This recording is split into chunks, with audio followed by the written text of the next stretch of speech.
I'm curious, you brought up Majid, and Majid has been on the show, and we've become friendly. Do you think his job here is the hardest? Do you think it's much harder than what I'm doing or what you're doing or what Tommy's doing? Because he's trying to reform the religion from the inside, and I see the most hate and the worst things that people on the left, white people on the left in America, say about Majid, a brown Muslim man from Egypt. So he's getting it the worst from everybody, I think. Is his job the toughest? Yeah, I mean, I don't envy him by any means. I mean, I get a lot of hate mail and all of that, but that is nothing compared to what he goes through. And if you look at some of the things that people say to him, you know, you and I would never get away with saying something similar to a brown man. I mean, we would rightly called a racist and a bigot and an Islamophobe. So I hugely admire what he's trying to do. And obviously there are two types of people that I admire enormously. You have, on the one hand, you have people like Ayin Heziali, who's left her faith and is now campaigning really for people to have the right to leave Islam and to criticize the religion. And then you have people like Majid, who obviously had a change of heart, but is still a Muslim and who wants to reform his faith from inside. And, you know, these are probably one of the most important people at the moment that we should support and align ourselves with. Because let's be under no illusion whatsoever, we cannot win this fight without the support and the friendship with people from inside the community. We need Muslim leaders, we need Muslims themselves within their communities to speak up for a form of Islam that is compatible with the modern world. And we see similar things happening in Jordan and Egypt, where President Sisi and King Abdullah are now finally, you know, finding the words to address some of these problems. And that is hugely important. Whatever else you maybe think about what President Sisi is doing to journalists and to human rights activists, and I certainly don't approve of that, but I think he plays an important role in fighting Islamist extremism. Yeah, so that, again, that goes to the precarious position that people that really care for human rights are put in.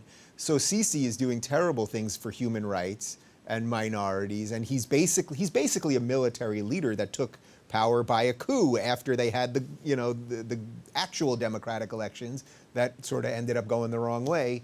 But we have to play ball with him because at least Egypt is a stable country. So if you care about human rights, it's like you have to play ball with these strongmen, and then at the same time the strongmen do terrible things. It almost sounds like a repeat of Saddam Hussein, not to say he's doing the types of violence to his own people that Saddam was doing, but is that just the best we're ever going to get out of this part of the world? Well, you know, it's always a mixture of optimism and realism. In the Middle East, there are no pretty solutions to anything. I mean, even if you look at the Kurds, who I greatly support, there are still problems within Kurdish societies that need to be addressed. So you do not find a perfect regime or country in the Middle East, not even Israel. I mean, I'm a huge supporter of Israel. I'm a self-declared proud Zionist. Yeah. I love the Jews. I love the state of Israel. I think it's a beautiful country and a democratic country. But Israel is not perfect, and I disagree with Israel on certain things. Now, obviously, Egypt is a much more extreme example, but I think people have the intellectual capacity to make a difference and say, I completely disagree with his human rights record, but I do acknowledge that he is trying to, you know, trigger a debate about Islam in the Muslim world that we really, really need. And what the only option that we then really have is to say, like, we cooperate with him on that, but we don't stop criticizing him when he arrests journalists or human rights activists or anyone else. Yeah. What do you make of the West's fascination, or the left's fascination, I should say, not the it's everyone's fascination. Everyone's fascination with Israel. I mean, this is a piece of land that's the size of New Jersey. It has one international airport. You can drive east and west of it, the border to border, in a couple hours, I think like 4 hours, north and south in like 6 or 8 hours. I mean, it's an absurdly tiny piece of land that gets all the media play, that people are obsessed with. You know, I feel similarly to how you just described it. And of course it's not perfect. And they're in a very precarious place. It's hard when you have a tiny little border. And the Middle East is a mess, and sometimes people die. But what do you make of just the fascination and the United Nations' endless assault on the one tiny little democracy there?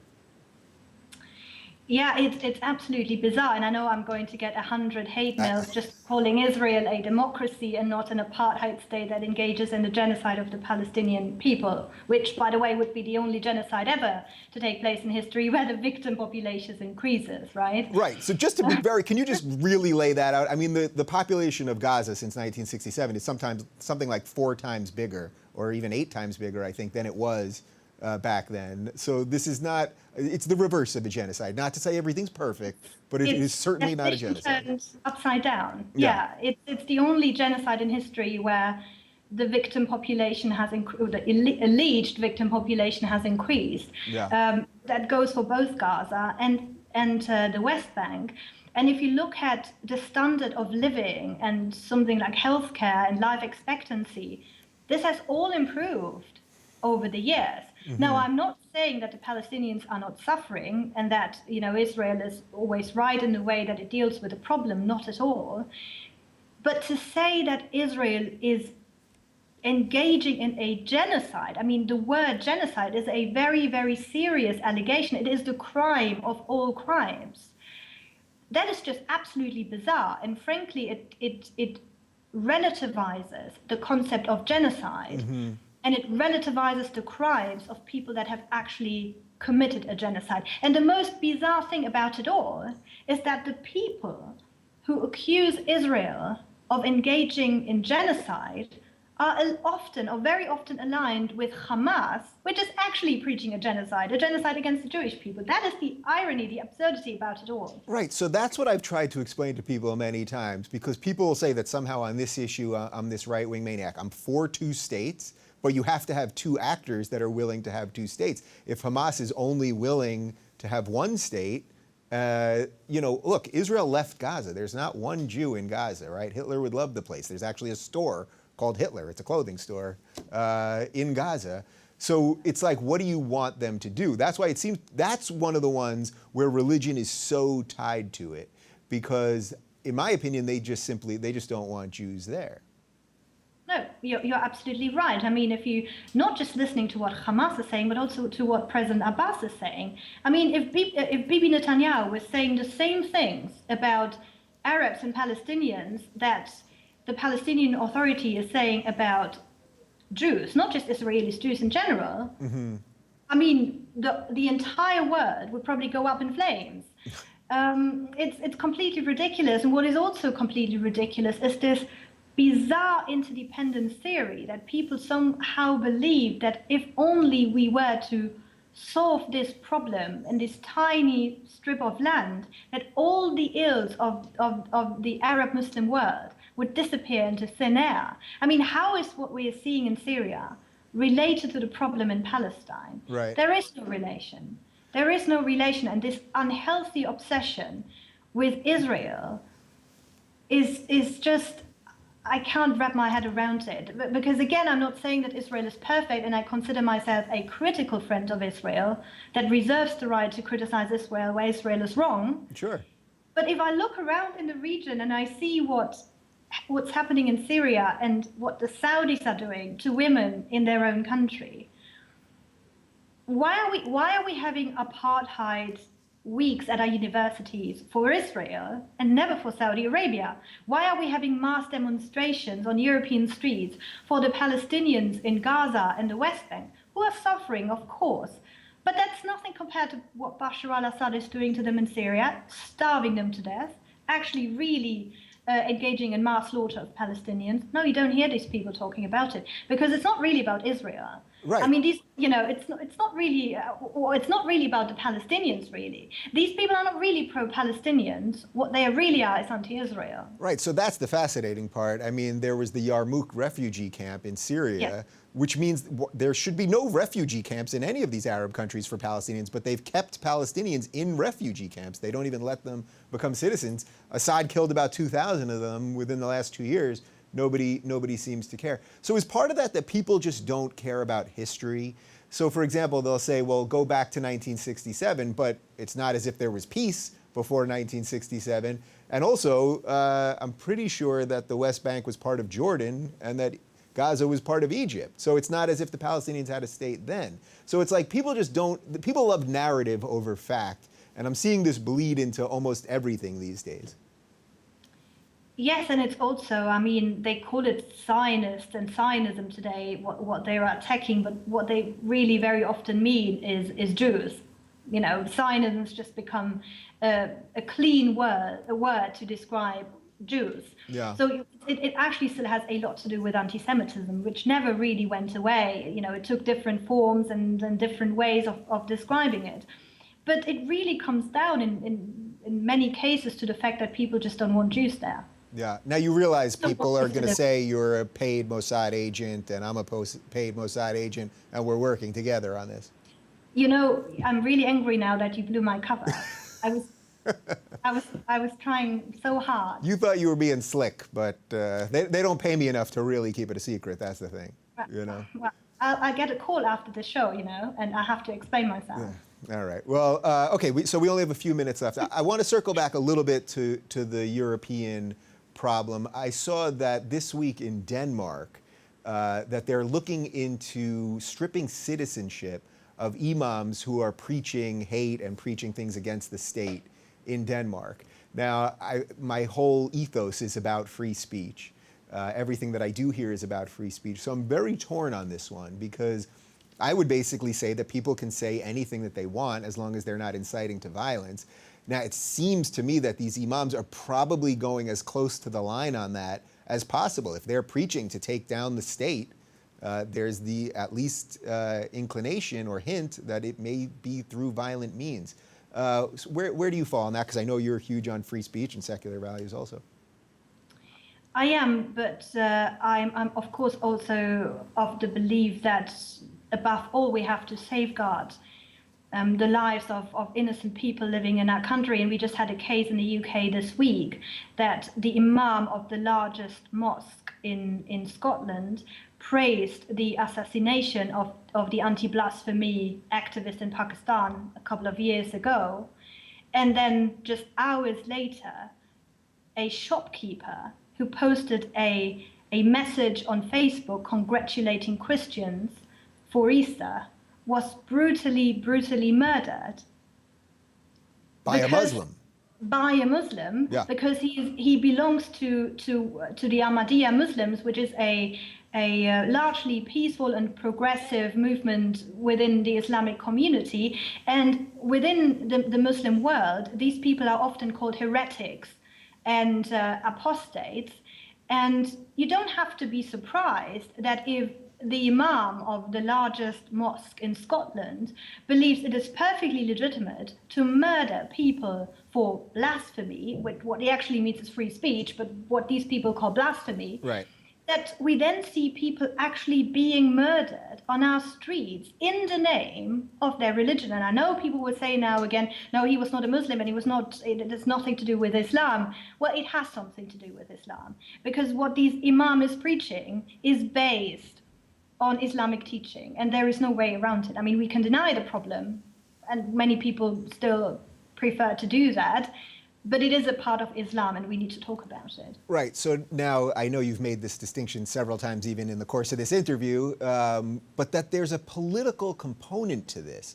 So it's not just that the Islamists have to blow up things and then maybe force our governments to take away our own freedoms to protect us, but that there's a political ideology that they'll use the rights that the West grants them to preach these things, to turn their own populace against us.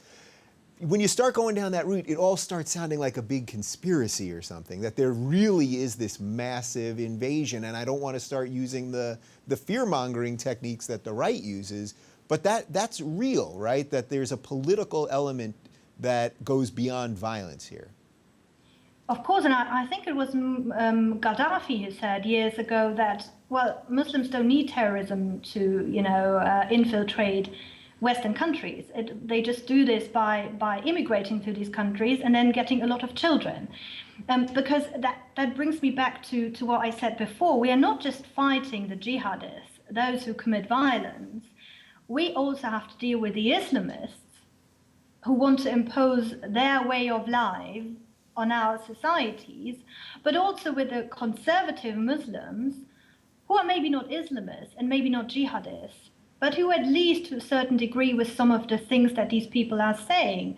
Because if you look at opinion polls, and I know this brings me dangerously close to what happened to Sam Harris on that show, with Ben Affleck. Yeah. But if you're looking at opinion polls, I mean, legitimate opinion polls, not some fringe, crazy, conspiracy, fear-mongering opinion polls, if you look at what people in the Muslim world think about apostates, converting from the religion, leaving the religion, it's shocking. It is shocking, the percentage of people who believe it is legitimate to use violence against people just for leaving the religion or converting to another religion is, to me, absolutely shocking. Yeah. Do you think the West is fundamentally doing something wrong here that somehow, and I can even feel it when I'm talking to you, knowing that we go out of our way to make this distinction over and over, that we still feel we have to guard our words somehow in all this? And again, as we've talked about, that sort of gives the strength to the right. But that the West is doing something wrong in that we're not selling why freedom is good anymore. There was a time where it was like, it was cool to really stand up for Western values, stand up for free speech and religious plurality and rights of minorities and all of those things. And for all the faults of the West and for wars that we probably shouldn't have got into, although there were, as I said at the top of the show, there were 1,000-year-old blood feuds going on in the Middle East far before America was a country. But that nobody really stands up. There aren't public figures anymore that stand up and say, you know what we're doing here in the UK is still good. We still have more integration here than they do in most other places, certainly in the United States where people still want to come. Do you think we're just not doing a good sell job anymore? I think you raised two interesting points here. One is that, yes, indeed, every time I give such an interview, I think about what am I going to say, because I know there'll be people out there watching who are just waiting for me to slip, not even intentionally, just to slip, and say something they can then twist and turn and make me sound like a racist and a bigot. And, there are people like Reza Aslan and Glenn Greenwald who do this on purpose and who have their own malicious agenda, and they know quite well they are misrepresenting what we're saying, but they are saying it anyway because they are too afraid to debate us with ideas. So all they can resort to is, smearing us and trying to silence us. That is one point. And the second point that you raised about not selling ourselves anymore, absolutely. And you guys in America are doing a bit more of a better job at this than we do in Europe, because Really? you're still well, yeah, I mean, if you look at it from a European perspective, I lived in Washington, D.C. for half a year, and I was really surprised how proud the Americans really are about America. I mean, if you come from Europe, you still feel like there is this proud about America, at least compared to Europe. Mm-hmm. And we have to depart from this perpetual sense of guilt, and culture of self-destruction and self-blaming, that we are somewhat to blame for all the ills of the Middle East. So I'm not saying the colonial or imperialist period was pretty and that we didn't do terrible things to people. But this is not the reason why people blow themselves up in Nigeria or Indonesia. This comes down to the Islamist ideology. And these people can deny that as much as they like, and they pretend it all comes down to us.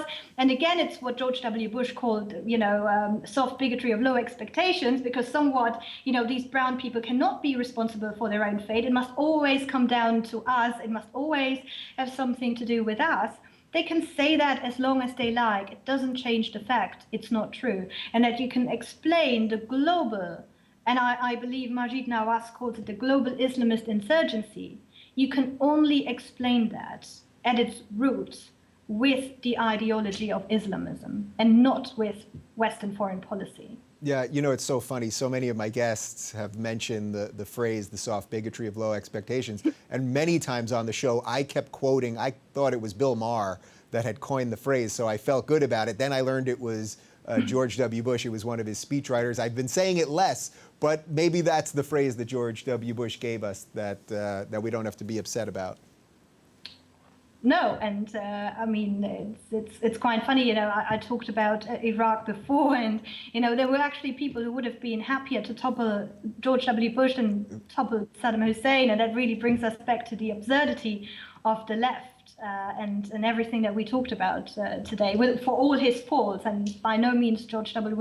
Bush was not perfect, but he was also not a Saddam Hussein. Yeah. All right. So, final thought. To wrap all this up, if you had a crystal ball and you were looking 5 or 10 years into the future of where Europe's going to be, the state of jihad and of Islamism and all that, are you hopeful? It doesn't feel very hopeful right now. The only grain that I can get that's hopeful is that these conversations are happening, and at least that the free thinkers aren't feeling as held hostage between jihadists and leftists. So I think that's the hope for me. But I don't know how really hopeful I can hang my hat on that. Well, I am by nature an optimist. I couldn't do the job if I were not an optimist. And I do think there is reason for hope, because if I look at the emails that I receive, the tweets that I receive, the private messages that I receive, the feedback that I receive when I talk to people, people are waking up in our own countries. I mean, I have many people who come to me and say, like, oh, you're actually saying what I would like to say. But either they're too afraid to say it because they'll be called a racist, or they don't have the rhetoric to really bring across their views, which is why shows like yours are so important. But also people in the Muslim world. I mean, the Muslim women that we work with, who really no longer want to live under oppression, who don't want to be treated as second-class citizens, who have the right to education and to opportunity in life. The free thinkers, the poets, the journalists, the activists, minorities like homosexual, converts, atheists. These are the most important people in the Muslim world at the moment, and who deserve all the respect and support that we can give them. And I think if we can forge a genuine alliance between those in the Muslim world who want to see change and want to make Islam compatible with the modern world, and us who are not afraid to speak out about the problems of the religion and about the ideology, because, you know, the irony is that by denying all of this, you are actually aiding the extremists, because you're taking away the justification for those who want to bring about change. Why they want to bring about change? If you don't name the problem, if you take away the problem, what are these people going to do? So that's something we need to realize. Yeah, at the top of the show, I said, you know, as you've said, that a religion is just a set of ideas. And if there was a political ideology, a political party, let's say that it was an offshoot of the Republicans here in the United States, and it said we're going to throw gays off roofs, and we're going to put women in burqas, and we're going to oppress minorities, well, then the progressives would be going bonkers, and they'd be calling them the racists. Instead, well, I think you know where I'm going with this. Well, Julie, it was really a pleasure talking to you.